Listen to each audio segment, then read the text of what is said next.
నమస్తే, welcome to our channel. నేను సౌజన్య.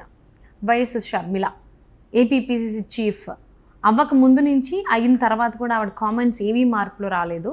So ఇప్పుడు రీసెంట్గా ఇంకో కామెంట్స్ ఏంటంటే ఆవిడ చేసినవి, ఆంధ్రప్రదేశ్ ప్రజలకు సంబంధించిన స్థిరాస్తులు ఏవైతే ఉన్నాయో అవన్నీ కూడా మళ్ళీ జగన్మోహన్ రెడ్డి అధికారంలోకి వస్తే అవన్నీ కూడా మీవి కాకుండా జగన్మోహన్ రెడ్డి వశమవుతాయి అని చెప్పేసి. అదేమన్నా మాయ? అంత ఈజీనా స్థిరాస్తిని పేర్లు మార్చుకోవడం? అది ఎలా పాసిబుల్ అవుతుంది? ఏం తెలిసి ఆవిడ ఇలాంటి కామెంట్స్ చేశారు?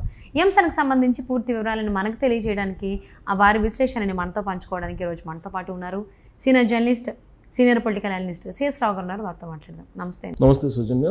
షర్మిల చేసినటువంటి కామెంట్స్ ప్రతిదీ కూడా ఆలోచింపజేస్తోంది. సో అన్నయ్య ఎలాంటోడు అని చెప్పేవి కావచ్చు, ఆంధ్ర ప్రజలను ఉద్దేశించి మిమ్మల్ని మీరు కాపాడుకోండి అనేటి చెప్పేటువంటి కామెంట్స్ కావచ్చు. సో అందులో భాగంగానే ఆవిడ ఆంధ్ర ప్రజలు స్థిరాస్తులు ఏవైతే ఉన్నాయో అవి కాపాడుకోవాలి అని అంటే కనుక మళ్ళీ జగన్మోహన్ రెడ్డి రాకూడదు, వస్తే కనుక ఆ స్థిరాస్తులన్నీ కూడా మీవి కాకుండా అవి జగన్మోహన్ రెడ్డి వశమైపోతాయి అని చెప్పేసి ఆవిడ కామెంట్ చేస్తున్నారు. అంటే అంత ఈజీనా స్థిరాస్తుల్ని పేరు మార్చుకోవడం? అది ఎలా పాసిబుల్ అవుతుంది? ఆవిడకి ఏం తెలియడం వల్ల ఆవిడ ఇలాంటి కామెంట్స్ చేశారంటారు? ఒకటి సౌజన్య, ఇప్పుడు ఒక ఇన్ఫర్మేషన్ లేకుండా ఊళ్ళో గాసిప్పు లేదంటే గాలి కబుర్లు ఒక పార్టీ అధ్యక్షురాలుగా ఉన్నటువంటి వాళ్ళు కానీ, అధ్యక్షులుగా ఉన్నటువంటి వాళ్ళు కానీ, లేదా లీడర్లు కానీ చెప్పలేరు. దానికి కనీసం ఏదో ఒక ఆధారం ఉంటుంది. ప్లస్ అది ప్రజలకి అని చెప్పేది నిజమా అబద్ధమా అనేది క్వశ్చన్ చేసుకున్నప్పుడు నిజమే అనేలాగా చెప్తారు. ఎవరైనా, ఆమె కాదు, ఎవరైనా, జగన్మోహన్ రెడ్డి అయినా చంద్రబాబు నాయుడు అయినా అదే చెప్తారు. ఎవరు చెప్పినా, పొలిటికల్ లీడర్ చెప్పినా కానీ ప్రజలు నమ్మేటట్టు చెప్తారు. నిజం కూడా ఉంటుంది, ఎంతో కొంత ఉంటుంది. పూర్తిగా 100% లేకపోయినప్పటికీ ఎంతో కొంత నిజం ఉంటేనే చెప్తారు. అసలు ఏమీ లేకుండా చెప్తే వాళ్ళు ఫీల్ అవుతారు, రాజకీయ నాయకులుగా ఎవరైనా ఫీల్ అవుతారు.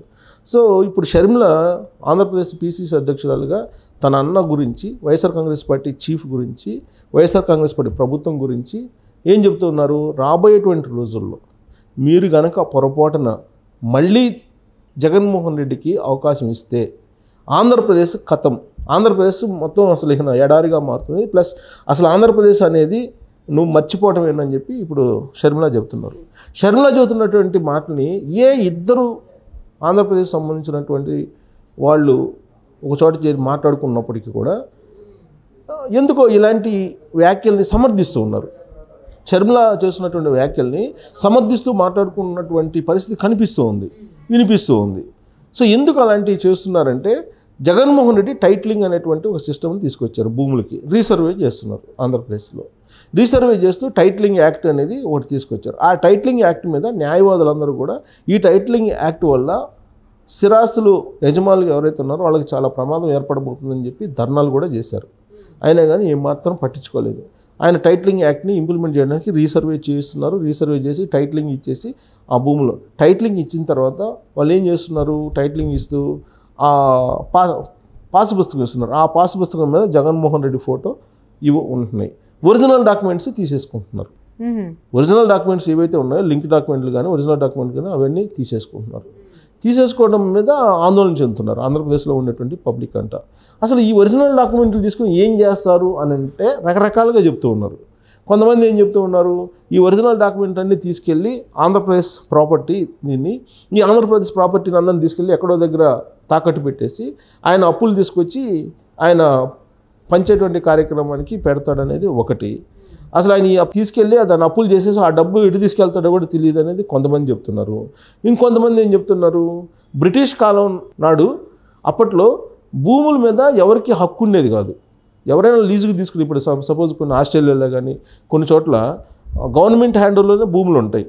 ఇప్పుడు ఎవరైతే వ్యవసాయం చేసుకుంటారో వాళ్ళకి మాత్రమే లీజుకి ఇస్తూ ఉంటారు.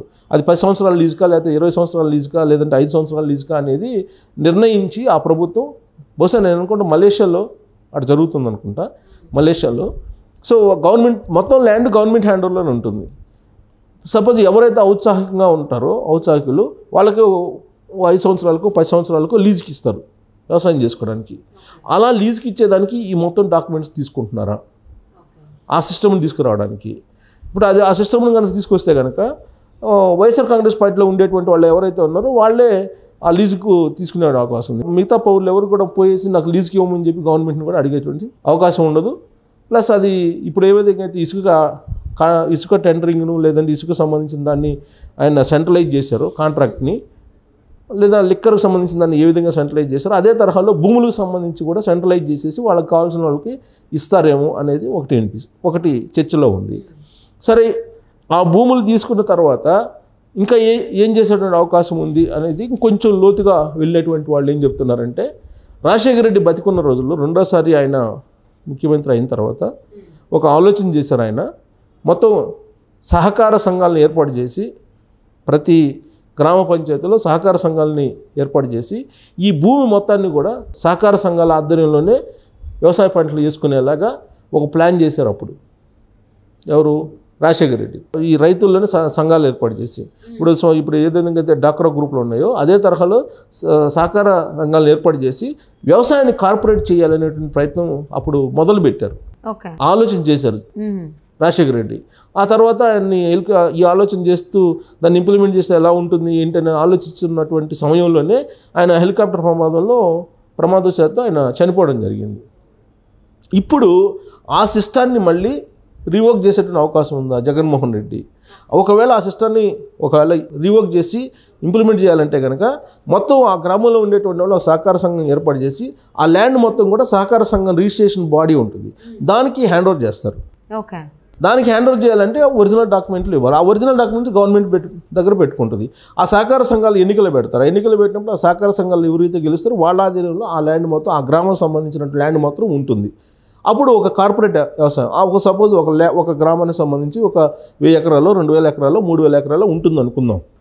ఆ 3000 ఎకరాలు ఒక కంపెనీకి ఇవ్వడం, ఆ కంపెనీలో వీళ్ళని కూలీలుగా పంపించడం, లేదంటే అక్కడ ఏం పని చేయగలరో ఆ పనికి వీళ్ళని పంపించి ఒక కార్పొరేట్ కంపెనీకి దాన్ని ఇవ్వడం, లేదా ఈ సహకార సంఘాల ఆధ్వర్యంలో వాళ్ళ చేత ఒక కంపెనీగా ఏర్పాటు చేసి వాళ్ళ చేత వ్యవసాయం చేయించడం. ఈ పద్ధతిలో వెళ్ళటానికి ఒరిజినల్ డాక్యుమెంట్స్ని జగన్మోహన్ రెడ్డి తీసేసుకుంటున్నాడా అనేటువంటిది ఒకటి వినిపిస్తుంది. సో ఇన్ని మార్గాలు ఉన్నాయి. ఈ మార్గాల్లో ఏది ఇంప్లిమెంట్ అయినా కానీ ఖచ్చితంగా భూమి మీద హక్కు కోల్పోయేటువంటి అవకాశం ఉంది. 2 చిన్న కమతాలు అంటారు, అంటే 1-2 ఎకరాలు వ్యవసాయం చేసి బతికే వాళ్ళు ఎవరైతే ఉంటారో వాళ్ళు టోటల్గా దెబ్బతినేటువంటి అవకాశం ఉంది. అసలు ఆ చిన్న కమతాలు అని అంటారు కదా, వాటిని అసలు కొలాప్స్ అయ్యేటువంటి అవకాశం ఉంది. అంటే రాబోయేటువంటి రోజుల్లో కార్పొరేట్ సంస్థలకి ప్రధానంగా ఆదాని హోల్డ్లో ఉన్నాడు ఇప్పుడు జగన్మోహన్ రెడ్డి. ఆదాని హోల్డ్లో ఉన్నాడు, అంబానీ హోల్డ్లో ఉన్నాడు అని చెప్పడానికి చాలా ఆధారాలు ఉన్నాయి. సో ఆదానికి సంబంధించిన పోర్ట్ ఇచ్చాడు ఆయన తక్కువ రేటుకి. అంబానీకి సంబంధించి పరిమళనాథానికి ఆల్రెడీ రాజ్యసభ ఇచ్చారు కాబట్టి ఆదాని అంబానీ హోల్డ్లో జగన్మోహన్ రెడ్డి ఉన్నారు. సో రాబోయేటువంటి రోజుల్లో ఆదాని అంబానీకి ఈ ల్యాండ్స్ మొత్తాన్ని అప్పచెప్పడానికి ఈ ఒరిజినల్ డాక్యుమెంట్స్ని తీసుకుంటున్నారా అనేటువంటి అనుమానం ఉంది.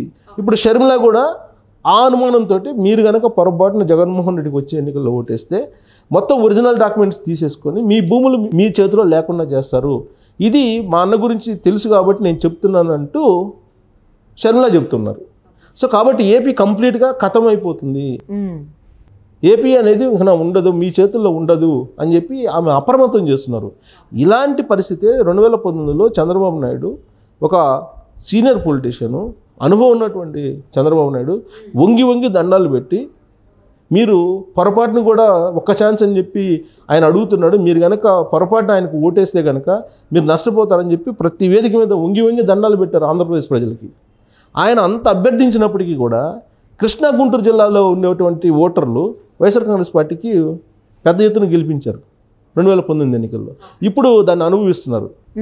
మిగతా జిల్లాల్లో ఉండేటువంటి వాళ్ళకన్నా కూడా జగన్మోహన్ రెడ్డి పాలన ఏ విధంగా ఉందో అని అనుభవించేటువంటి వాళ్ళు ఎక్కువగా కృష్ణా గుంటూరు జిల్లాలో ఉన్నారు. కాబట్టి ఒక లీడర్ ఏదైనా చెప్తున్నారంటే దాని వెనక ఎంత లోతుగా ఆలోచించి చెప్తున్నారో ఆలోచించుకోవాలి ప్రజలు. 2, జగన్మోహన్ రెడ్డి గురించి మిగతా వాళ్ళకన్నా కూడా షర్మిలకి బాగా తెలుసు. షర్మిలకి తెలిసినంతగా జగన్మోహన్ రెడ్డి గురించి మరొక వ్యక్తికి తెలిసే అవకాశమే లేదు. తన సొంత చెల్లెలు చిన్నప్పటి నుంచి కలిసి తిరిగి పెరిగినటువంటి వాళ్ళు జగన్మోహన్ రెడ్డి గురించి బాగా అవగాహన ఉన్నట్టు షర్మిల చెప్తున్నారు. అయినప్పటికీ ఆమె చెప్పేది కనుక ఆలోచించుకోకుండా మరొక ఛాన్స్ కనుక జగన్మోహన్ రెడ్డికి ఇస్తే ఆమె చెప్పేది నిజం కాబోతుంది నిజమయ్యే అవకాశం ఉంది అని నమ్మేటువంటి వాళ్ళు చాలామంది ఉన్నారు. ఎందుకు నమ్ముతున్నారంటే చంద్రబాబు నాయుడు చెప్పింది 2019 వినలేదు కాబట్టి దానికి అనుభవిస్తున్నారు ఇప్పుడు. అవును, ఇప్పటికీ అనుభవిస్తున్నారు. తెలిసి వచ్చింది అందరికీ చేసిన తప్పు ఏంటి అని. సో ఆ రోజు చంద్రబాబు నాయుడు మాట విన్నట్టయితే ఈ పరిస్థితి వచ్చినాయి కదా. చంద్రబాబు నాయుడు మాట వినకపోయినందువల్ల వచ్చిన నష్టం ఏందో చూస్తున్నారు. ఎప్పుడైనా అనుభవంతో చెప్పినటువంటి మాటను వినాలి అంటారు. సో అది వినలేదు. ఇప్పుడు షర్మిల చెప్పిన మాట వినకపోతే ఆమె చెప్పినట్టు ఏపీ కథం ఆ మాటల్లో చెప్పాలంటే.